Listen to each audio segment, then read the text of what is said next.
Hey everyone, कैसे हैं आप सब। Welcome you all to our YouTube channel Sapna study academy.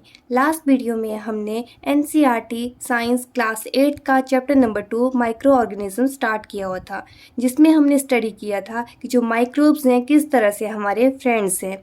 तो आज हम पढ़ेंगे कि जो माइक्रोब्स हैं हमारे लिए कौन कौन से वेज में हार्मफुल हैं। चलिए स्टार्ट करते हैं। Harmful microbes. कुछ ऐसे माइक्रोब्स भी होते हैं जो अलग अलग सी बीमारियों का कॉज होते हैं, तो इन्हें हम क्या बोलते हैं, पैथोजेंस बोलते हैं। और किस वे में हमें ये सब बीमारियां कॉज कर सकते हैं वो हैं air, water, food, direct contact.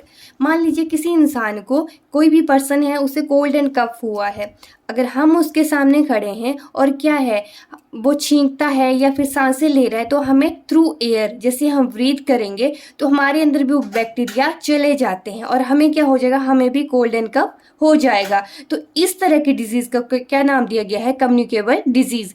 जो हमें एक दूसरे के कॉन्टेक्ट से मिलती है उन्हें हम क्या बोलते हैं, कम्युनिकेबल डिजीज। एक दूसरे से ट्रांसफर हो सकती हैं, उसका नाम ही कम्युनिकेबल डिजीज है। तो इनके एग्जांपल है जैसे कोल्ड कफ हो गया, चिकन पॉक्स हो गया या फिर टीबी है। ये सब किसके एग्जांपल हैं, इस तरह की डिजीज के। अभी हम देखते हैं कि जो हार्मफुल माइक्रोब्स हैं हमारी लाइफ को किस तरह से इफ़ेक्ट करते हैं। तो इनके अलग अलग से कैरियर्स होते हैं। फॉर एग्जांपल जैसे हाउस फ्लाई है, क्या मक्खी है। मक्खी क्या करेगी, उड़ के कहाँ बैठेगी, सीधा कोई आपका गार्बेज है वहाँ पे बैठेगी, वहाँ से उड़ के क्या हो जाएगा, जैसे हमारा क्या अनकवर्ड सा हमारा फूड रखा हुआ है तो उसके ऊपर बैठ जाएगी। तो उस वजह से क्या होगा, जो हमारा फूड है वो हो जाएगा स्पॉइल, और अगर हम उसे खाएंगे तो क्या हो जाएंगे, बीमार पड़ जाएंगे।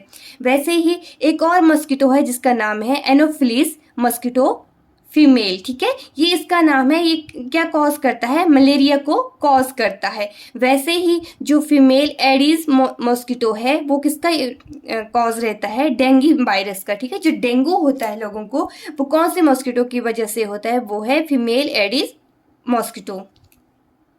अब हम इसे कंट्रोल कैसे कैसे कर सकते हैं। तो एज यू नो कि जितने भी आपके मॉस्किटोज होते हैं कहाँ पे ब्रीड करते हैं, वाटर में, ठीक है। वाटर के आसपास ही आपको ये मच्छर वगैरह दिखने को मिलेंगे। तो आप क्या कर सकते हैं कि कहीं भी आपके घर हैं या आसपास का एरिया है उसमें आप ये कीजिए कि जो बारिश का पानी है या फिर कोई भी और प्रकार का कोई भी पानी है उसे कलेक्ट ही मत होने दीजिए। और साथ ही जो आपका सराउंडिंग है उसे भी क्या रखिए, क्लीन रखिए, ड्राई रखिए। तो इस वजह से ये जो मस्किटो वगैरह है आपके आसपास नहीं रहेंगे। अभी हम कुछ ऐसी ह्यूमन डिजीज को डिस्कस करेंगे जिसके कॉज कौन है, माइक्रोब्स हैं, ठीक है। जैसे हमारा टीबी है, मीजल्स है, चिकन पॉक्स है, पोलियो, ये सब क्या है, आपके कम्युनिकेबल डिजीज हैं। तो जैसे टीबी है, कहाँ किससे होता है, बैक्टीरिया से। वैसे मीजल्स वायरस से होगा, चिकन पॉक्स भी वायरस से होता है, पोलियो वायरस से है, ठीक है। तो इसके लिए हम क्या कर सकते हैं, जिस इंसान को ये बीमारियां हैं, जो कोई भी किसी इंसान को ये डिजीज है तो उसे हम आइसोलेशन में रख सकते हैं। उन्हें प्रॉपर जितनी भी उनकी वैक्सीनेशन वगैरह है उन्हें प्रॉपर सही टाइम पे दीजिए और इनसे थोड़ी सी दूरी बना के रखें। वैसे ही अगर किसी को कोलरा है, टाइफाइड है, तो इसके लिए जो कोलरा है किससे हो सकता है, वाटर से हो सकता है, फूड से हो सकता है। वैसे जो टाइफाइड है किससे होता है, मोड ऑफ ट्रांसमिशन क्या है इसका, वाटर है। तो इसके लिए हम क्या कर सकते हैं, जो पर्सनल हाइजीन है उसे हम अच्छे से मेंटेन करें और जो हमारा खाना है उसे भी एकदम प्रॉपर वे में कुक करके ही उसे यूज में लाएं। इसके अलावा और भी कोई डिजीजेज हैं जैसे हेपेटाइटिस है, मलेरिया है। तो इन सब के जो मेन हमारा सोल्यूशन है वो यही है कि हमने अपना पर्सनल हाइजीन और जो आसपास की हमारी सराउंडिंग है हम जितना ज़्यादा से ज़्यादा इन्हें क्लीन एंड ड्राई रखेंगे उतना ही हमारी हेल्थ के लिए ये सब चीज़ें अच्छी हैं। अभी ऐसा तो नहीं है कि जितनी भी डिजीज़ हैं सारी की सारी ह्यूमंस को ही होती हैं, एनिमल्स को भी बहुत तरह की बीमारियां लगी होती हैं। फॉर एग्जांपल एक डिजीज़ होती है एनिमल्स में जिन्हें हम कहते हैं एंथ्रेक्स, ठीक है। ये ह्यूमंस में भी पाई जाती है एंड कैटल्स में भी पाई जाती है। किस बैक्टीरियम की वजह से होती है, अभी यहाँ पे न्यू टर्म आती है, बैक्टीरियम। बैक्टीरियम क्या है, एक होता है बैक्टीरियम, एक है बैक्टीरिया। तो जो बैक्टीरियम है इट मीन्स ये सिंगुलर है, ठीक है। अगर हमने इसके प्लूरल फॉर्म बतानी है तो वो हो जाता है बैक्टीरिया। तो बैक्टीरियम का नाम है बैसिलस एंथ्रासिस, ठीक है। और इसे किसने डिस्कवर किया हुआ था, रॉबर्ट कोच ने इन 1876, ठीक है। इसके साथ ही एक और कॉमन बीमारी होती है जो एनिमल्स में पाई जाती है, वो है फुट एंड माउथ डिजीज, ठीक है। और ये किस वजह से होती है? वायरस की वजह से होती है। मोड ऑफ ट्रांसमिशन है इसका वायरस थी। प्लांट्स में भी कई तरह के डिजीज पाए जाते हैं। For example citrus canker bacteria से पाया जाता है। और कहाँ प्रेजेंट मोड ऑफ ट्रांसमिशन है इसका? एयर। वैसे ही जो रस्ट लगती है वीट में, वो किसके द्वारा लगती है? फंजी के द्वारा। और मोड ऑफ ट्रांसमिशन क्या है इसका? हवा के थ्रू होगा, ये जो बीज होते हैं उनके थ्रू होता है। वैसे ही आपने देखा है जो ओकरा है, जो भिंडी है, उसमें येलो वेन आपको दिखेंगी, ठीक है। तो ये किस वजह से होती हैं? वायरस के वजह से होंगी। और मोड ऑफ ट्रांसमिशन क्या है इसका? इंसेक्ट होते हैं। इनके प्रिवेंट करने के लिए हम क्या यूज कर सकते हैं? डिफरेंट काइंड ऑफ केमिकल्स, ठीक है। इस वजह से जितने भी प्लांट्स हैं उनकी बीमारियों को बचाया जा सकता है। एक और न्यू टर्म हम इसमें पढ़ेंगे, वो है फूड पॉइजनिंग। जैसे मान लीजिए आपने कुछ खाना खाया है, ठीक है, आप कहीं गए हैं या फिर घर में कुछ खाया, आपको उसके बाद क्या स्टार्ट हो गया? आपको वॉमिटिंग स्टार्ट हो गया। तो इस चीज़ में हम क्या कह सकते हैं कि हमने क्या खा लिया? कुछ जो स्पॉइल्ड खाना हमने टेक इन कर लिया हुआ है, ठीक है। Consumption of food spoiled by microbes, ठीक है। तो माइक्रोब्स क्या करेंगे? जैसे मान लीजिए आपका कहीं फूड रखा हुआ है, उसे हमने अच्छी तरह कवर नहीं किया है, ठीक है। तो वहां पे क्या करेंगे? माइक्रोब्स आएंगे और क्या कर देते हैं? वहां पे जो टॉक्सिक सब्सटेंस है उस फूड के ऊपर ही आपका वो छोड़ देंगे, ठीक है। उस वजह से क्या होगा? जब हम इस फूड को इनटेक करेंगे जब हम इस फूड का, तो हम क्या हो सकते हैं? या तो हमारे अंदर सीरियस इलनेस हो सकती है या फिर इवन डेथ भी इस वजह से हो सकती है। तो फूड पॉइजनिंग को दूर करने के लिए हम अलग अलग तरह के प्रिजर्वेटिव्स को यूज़ करते हैं। जैसे जैम्स और जो जेलीज हैं, उन्हें हमने अगर क्या करना है, उन्हें अच्छी तरह से स्टोर करना है, तो हम किसका यूज़ करते हैं? शुगर का यूज़ करते हैं, ठीक है। क्योंकि शुगर जो है क्या रिड्यूस करता है? इनकी जैम्स और जेलीज के अंदर जो जितना भी मॉइस्चर कंटेंट होता है उसे रिड्यूस करता है, जिस वजह से जो बैक्टीरिया होता है उसकी ग्रोथ को भी ये रजिस्ट करता है।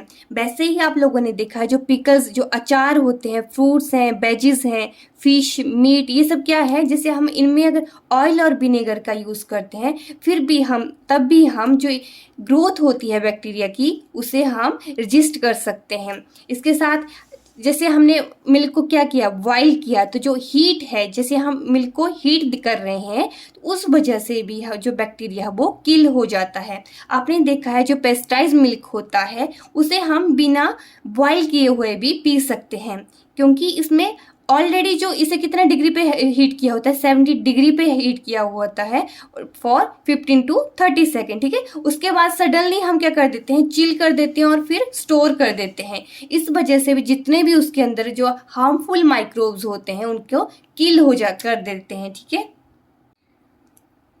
एक और ट्रीटमेंट है जिसे हम कहते हैं कोल्ड ट्रीटमेंट। अभी आप लोगों ने अपने घरों में देखा है कि हम अपने वेजिस को, फ्रूट्स को, मिल्क को कहाँ रख देते हैं? सभी को रेफ्रिजरेटर में रख देते हैं। तो इस वजह से भी जो माइक्रोब्स हैं वहाँ पे अंदर नहीं आ सकते हैं।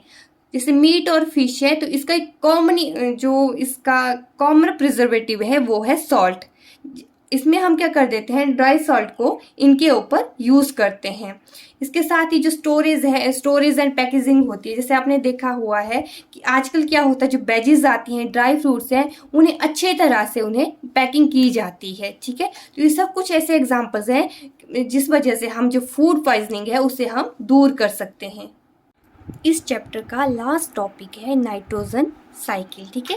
तो जैसा कि हम लोगों को पता है कि एटमॉस्फेयर में कितना परसेंटेज है नाइट्रोजन का? वो है 78%, ठीक है।